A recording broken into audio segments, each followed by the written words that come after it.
काय वाटते पाटील सगळे म्हणजे मागच्या 2 दिवसांपासून दौऱ्यावर आहात. धाराशिव असेल, परभणी असेल, बीड असेल.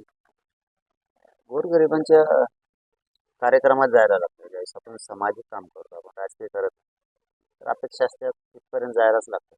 तर डॉक्टर साहेबांचं जगदीश डॉक्टर साहेबांचं हॉस्पिटलचं उद्घाटन होतं. काय नाव दिलं? जीवन जीवन जीवन जीवन हॉस्पिटलचं उद्घाटन होतं. एवढं मोठं सुसज्ज हॉस्पिटल गोरगरिबांच्या सेवेत आता सुरू होतं. त्या कार्यक्रमासाठी आज परभणीला आलो. मराठा आरक्षणाचा विषय कुठेतरी थांबलेला दिसतोय. तुम्ही सातत्यानं त्यावर आंदोलन केलेलं आहे आणि इथून पुढे ते विषय कशा पद्धतीने रेटला जाईल? 25 फेब्रुवारीपर्यंत म्हणजे उद्याच्या मंगळवारपर्यंत देवेंद्र फडणवीस साहेब तीनही गॅजेट 100% लागू करतात. कारण आता आम्ही तिकडे डोळे लावून बघतोय 7 करोड मराठी ती वाट बघतोय त्यांची. आम्ही सज्ज झालो देवेंद्र फडणवीस साहेबांचं स्वागत करायसाठी. ते त्यांनी आता शिंदे समिती सुरू केली. 4 पैकी 2 मागण्या घेतल्या, तशा 8 होत्या. 8 पैकी 4 तातडीनं करतो म्हणून सांगितल्या. 4तल्या बी 2च घेतल्या. शिंदे साहेबांच्या समितीला मुदतवाढ दिली, पण ती काय पळा नाही. आणखीन काम सुरू नाही केलं, रेकॉर्ड शोधायला सुरुवात नाही. ते व्हायला पाहिजे. म्हणजे माणसाचे मन जिंकत असते, ते मन जिंकायचं काम फडणवीस साहेबांनी केलं पाहिजे. आणि दुसरं 4 पैकी ज्या 2 घेतल्या ती हैदराबादचं घ्यायचे आहे. सातारा संस्थाने बॉम्बे गव्हर्नमेंटचं त्यांनी घेतलं. तसं शिंदे समितीने घेतलेलं आहे अभ्यासासाठी 7 महिन्यापूर्वी. आता सरकारला अभ्यास करायचा त्याच्यावर गरज नाही, कारण जो कायदा बनवते त्या समितीने किंवा त्या आयोगाने ते घेतलं पाहिजे. हे महत्वाचं असतं. तर ते त्यांनी घेतलेले 7 महिन्यापूर्वी.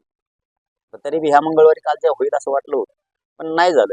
तर पुढच्या मंगळवारी म्हणजे 25 तारीख किती वाटतं, बहुतेक मागं पुढं होऊ शकतं तारखेचा आकार. पण पुढच्या मंगळवारी कॅबिनेटमध्ये 100% गॅजेट फडणवीस साहेब लावणार आणि आम्ही त्यांच्या स्वागतासाठी सज्ज. विश्वास आहे 100%. कारण त्यांनी हे 2 विषय घेतलेत. तर इतकं वेठीस गोरगरिबांच्या मराठीच्या लेकराला धरणार नाहीत ते. आणि काय असतं माहिती आहे का, शेवटी जिथं भविष्य लेकरांना आजमावायचं असतं तिथं जात सत्ताधाऱ्यांना बघून नाही चालत किंवा त्यांना भेद नाही करता येत. आणि आम्हाला वाटतं की फडणवीस साहेब भेद नाही करणार, तिरस्कार बी नाही करणार, मराठ्यांच्या पोराला हिणवणार बी नाही आणि खुशीपणानं मराठ्यांच्या गोरगरिबांच्या लेकराकडं, पोराकडं, पोरीकडं बघणार नाही. या 25 फेब्रुवारीला 100% गॅजेट ते लागू करणार आणि 3 महिन्यांनी सगळ्या सोयींची अंमलबजावणी करणार. संतोष देशमुख खून प्रकरणानंतर ज्यावेळेस आता सुरेश धस आणि धनंजय मुंडे यांच्या भेटीची गोष्ट बाहेर आली, तर संपूर्ण मराठा समाजामध्ये जे आहे ते आता अविश्वास निर्माण झाला. प्रकरणाला न्याय मिळेल का, पुढे काय आहे? अविश्वास नसता झाला बरं का, पण काय असतं, भोळा समाज, सत्य आहे, खूप दयाळू आहे मराठा समाज आणि सरळ आहे.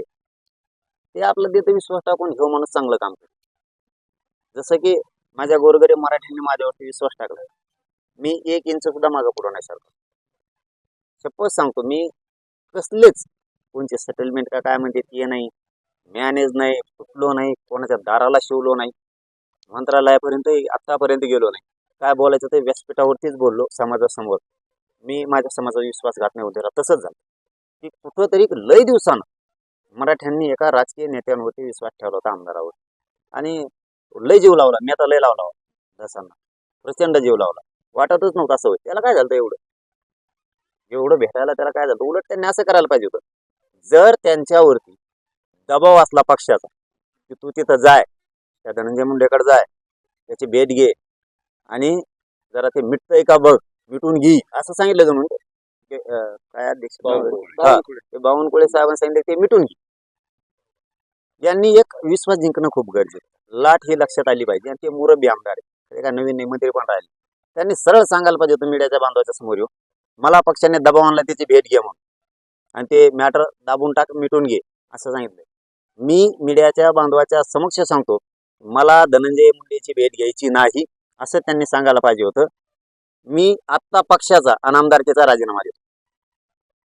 राज्यात ना त्या माणसाला काय केलं असतं मराठ्यांनी सांगता नसता आला. 1,67,000 मतांनी पुन्हा निवडून आले असेल जर उभा राहिले.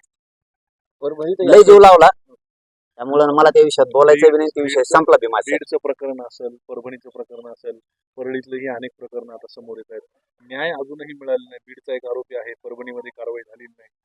काय वाटतं, एकूण गृह मंत्रालय सक्षम आहे का या सगळ्या? न्याय मिळणार नाही, कोणालाच मिळणार. जर तुम्ही लोकांना येड्यात काढणार असला तर न्याय मिळणार नाही ना. सोमनाथ सूर्यवंशीला मिळणार ना, लाडोळेंना मिळणार ना ते मुंडेचे 2-3 मर्डर झाले त्यांना मिळणार ना संतोष भायांना देशमुखांना मिळणार न्याय मिळणार नाही. कारण यांनी कोणाला आणखी संतोष भाईच्या मॅटरमध्ये सहआरोपी केलं. चार्जशीटमध्ये आणखीन मोबाईल आला नाही. त्यांना कोणी सांभाळलं ते पण नाही आलं. त्यांनी कुठे घरी ठेवलं ते पण सहआरोपी नाही केले. गाड्या कोणी वापरल्या ते पण चार्जशीटमध्ये आणखीन आलं नाही. असे कित्येक तरी आहेत त्यांचे जे जे आरोपी आहेत त्यांची ते काय नाव आहे पण सरमाड का खारमाड ते मध्ये घेऊन पडले ते खंडणी मागणार त्यांच्या आणि त्या आरोपींच्या संपत्ती जप्त केल्या नाही. ही पैसा कोणासाठी त्यांनी ही माया जमवली हे पण तपासात नाही. म्हणून हे मॅटर असं वाटतंय की हे आरोपी सुटतील कारण ते ईडी चौकशी आतापर्यंत लागायला पाहिजे. साधे साधे पोराच्या मागे पोलीस लागत होतो. साधे एक कमेंट टाकली होती आमच्या एका पोरानं तर ते 8 महिने मुंबईला होतं जेलमध्ये कमेंट फडणवीस साहेब परत त्यांना बोलल्यावर काय होतं त्यांना तो राग मला नाही निघत दम. कारण मी गरीबाचा लेकरू आहे.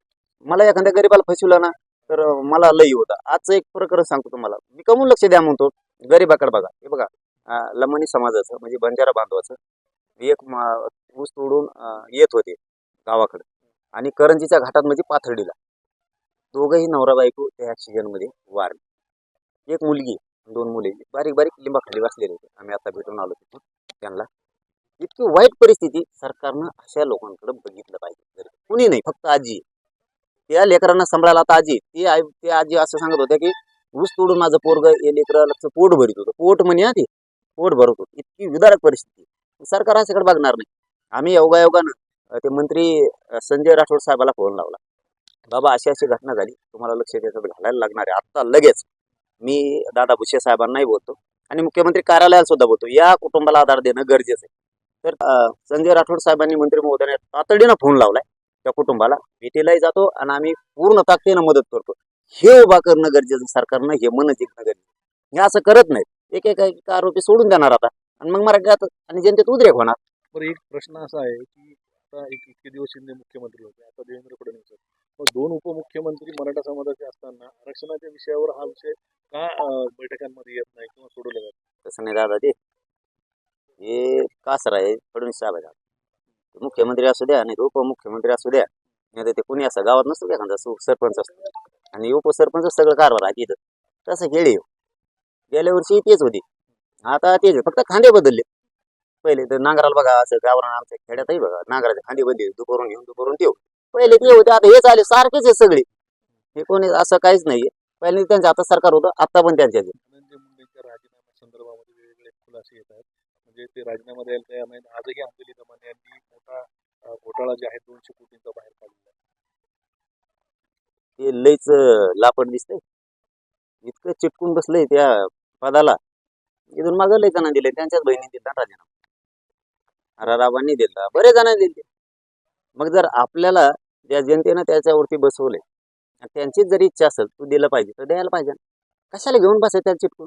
एवढं हापापलेलं नाही पाहिजे. ते लयच हापापलेलं दिसते पैशाला आणि पदाला आणि राजकारणाला या 3 गोष्टीला. जाती फितील नाही जनतेला नाही त्याला काही कळत नाही. जात नाही धर्म नाही काय नाही काय नाही. फक्त माणसं मारू टाकी ते कारमाड का सरमाड हाताखाली धरलं त्याला इतक्या नोटा कामाला लावल्या 10-15 कणगी भरत्यान बा इतके पैसे काय करता त्याला इतके एकट्याला.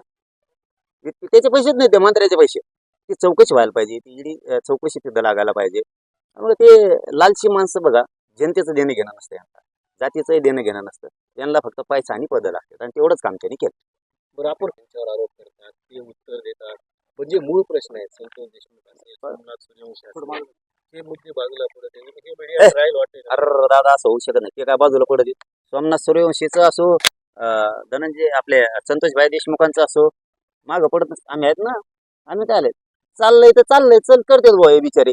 सगळ्यातच आपण असं असं काही नाही. कुणीतरी प्रामाणिकपणानं काम करताय ना करू द्यायचं.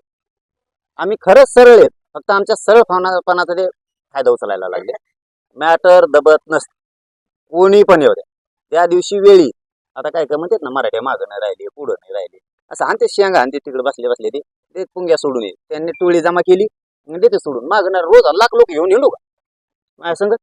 ज्या दिवशी दाखवा ते लोकसभा झाल्या का असंच म्हणले होते याच्या मागे कोणीच नाही राहत. नारायणगडावर जमते बोलायचंच बंद केलं. नको म्हणले बेकार येते मराठी लोक या काही मराठीचा नाद नाही करायचा. नाद लागल्यावर आता पुन्हा एकदा आता हे बुळबुळ चालू केले तर आम्हाला दाखवा लागतो कोण झटका एखाद्या बरा. चलो धन्यवाद.